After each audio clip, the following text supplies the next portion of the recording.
students, welcome to your 3-minute lightning lecture. Today we're going to be talking about airway assessment. Okay, so let's get right to it. Step 1, you're going to need to visually inspect the airway as you approach the patient. This is just common sense, guys.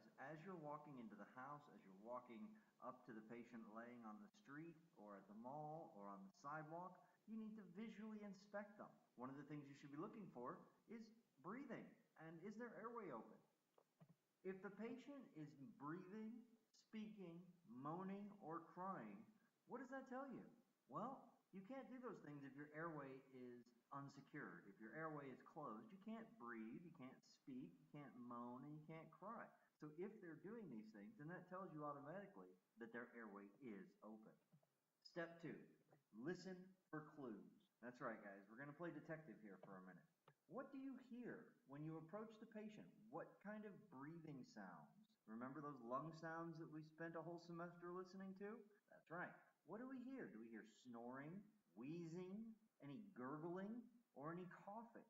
Any audible lung sounds are something for us to clue into.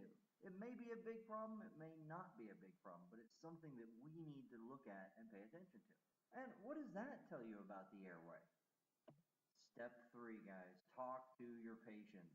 If this is one thing I see new paramedics and new nurses forget to do, it is just so common. Remember to talk to your patient.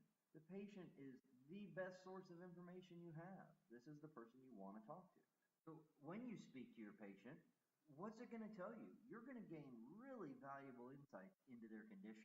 Are they conscious and responding?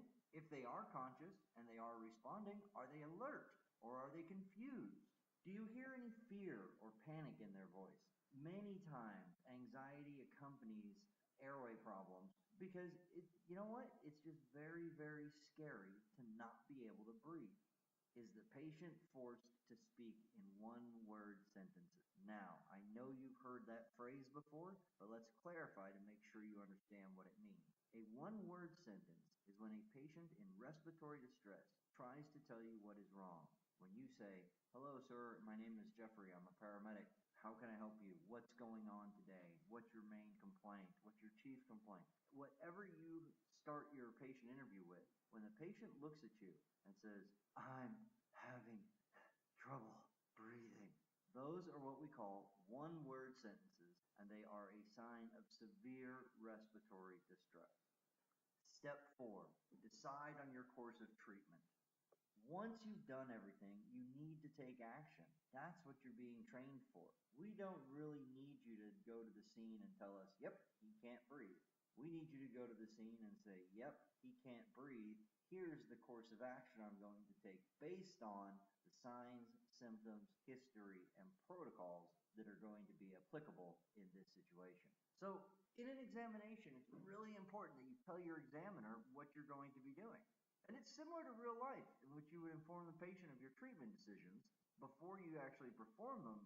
Just in an assessment, you're going to go into a little bit more detail. In real life, you want to be gentle with the patient. You never want to lie, but you don't need to tell them everything about them. So in an assessment, if I was examining an airway, I may look at my examiner upon completion. Once I'd reached step 4, I might look at my examiner and say, "Sir, the patient is having trouble breathing. He has audible wheezing. He's using one-word sentences. I know that his airway is severely compromised and severely at risk. At this time, I'm going to place him on oxygen by non-rebreather mask, get a nebulizer of albuterol ready for him, and be ready to intubate if necessary, because he could very well go into respiratory failure. I think he's actually doing pretty poorly right now, but hopefully the oxygen and the bronchodilators will improve his condition."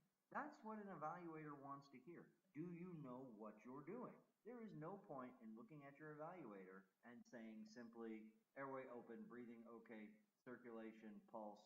Nobody cares.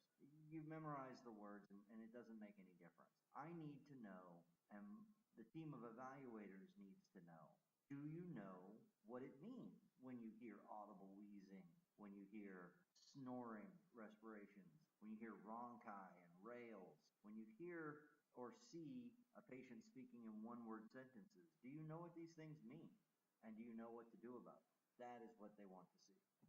All right, and your key takeaways from today, your assessment of a patient's airway is going to begin the minute you get to dispatch.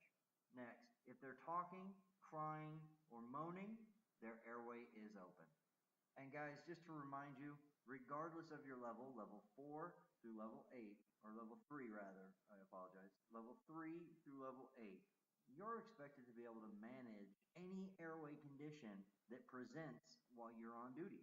At the basic level, which is what this presentation was geared towards, this involved supporting breathing with oxygen, considering the use of a nasal or an oral airway adjunct, and maybe even supporting the patient with bag valve mask ventilations. That'll be up to you, your local protocols, and your assessment of the patient. Remember guys, the airway is extremely important. It's why we cover it first. It's why we say airway, breathing, and circulation, but you can't just say airway. I need to know what part of the airway you're looking at, and not just is the mouth open, but this vital area that gets oxygen to the patient, where we perform gas exchange. How is it doing? What do you need to do to support it? Does it need any support? As an evaluator, these are the things I want you to tell me. All right, thanks a lot guys.